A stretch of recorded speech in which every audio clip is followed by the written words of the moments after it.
ನಮಸ್ತೆ TV 24 news ವಾಹಿನಿಗೆ ಸ್ವಾಗತ. ಸಿರುಗುಪ್ಪ ತಾಲೂಕಿನ ಗುಂಡಿಗನೂರು ಗ್ರಾಮದಲ್ಲಿ ಆಕಸ್ಮಿಕವಾಗಿ ಬೆಂಕಿ ಹೊತ್ತಿಕೊಂಡು ಕೆರೆಯ ಕೋಡಿಯ ಅಕ್ಕಪಕ್ಕದಲ್ಲಿ ಇರುವ ರೈತರ ಜಮೀನುಗಳಿಗೆ ನೀರು ಹಾಯಿಸುವ ಮೋಟಾರ್ಗಳ ಪೈಪ್ಗಳು ಸುಟ್ಟು ಬೂದಿಯಾಗಿದೆ.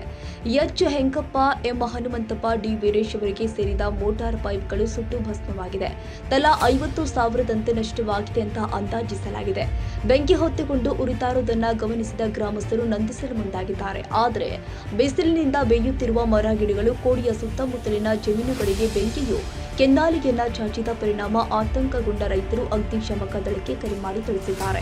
ಗ್ರಾಮದ ಪಕ್ಕದ ತಾಲೂಕಿನ ಕುರುಗೋಡು ಅಗ್ನಿಶಾಮಕ ದಳ ಆಗಮಿಸಿ ಗ್ರಾಮದ ಕಡೆ ಬಾಚಿಕೊಂಡು ಹೊರಟಿದ್ದ ಬೆಂಕಿಯನ್ನು ನಂದಿಸಿ ಮುಂದಾಗ್ತಾ ಇದ್ದ ಅನಾಹುತವನ್ನ ತಡೆದಿದ್ದಾರೆ. ತಂಡದಲ್ಲಿ ಇದ್ದ ಪ್ರಭಾರಿ ಠಾಣಾಧಿಕಾರಿ ಎಚ್ ರಾಮಲಿಂಗ, ಚಾಲಕ ಶಾಂತಪ್ಪ, ಸಿಬ್ಬಂದಿಗಳು ಆದ ವೆಂಕಟಪ್ಪ, ನಿರಂಜನ ಸ್ವಾಮಿ, ಲಕ್ಷ್ಮಣ್ ಅವರು ಹರಸಾಹಸಪಟ್ಟು ಬೆಂಕಿ ನಂದಿಸಿದ್ದಾರೆ.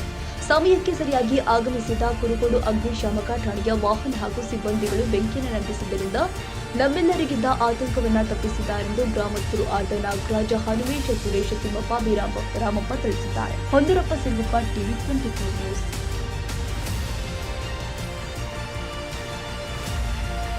ತಾಜಾ ಸುದ್ದಿಗಾಗಿ ಟಿವಿ 24 ನ್ಯೂಸ್ಗೆ ಸಬ್ಸ್ಕ್ರೈಬ್ ಮಾಡಿ ಮತ್ತು ಬೆಲ್ ಐಕಾನ್ ಒತ್ತಿ ತಪ್ಪದೇ ಲಿಂಕ್ ಶೇರ್ ಮಾಡಿ.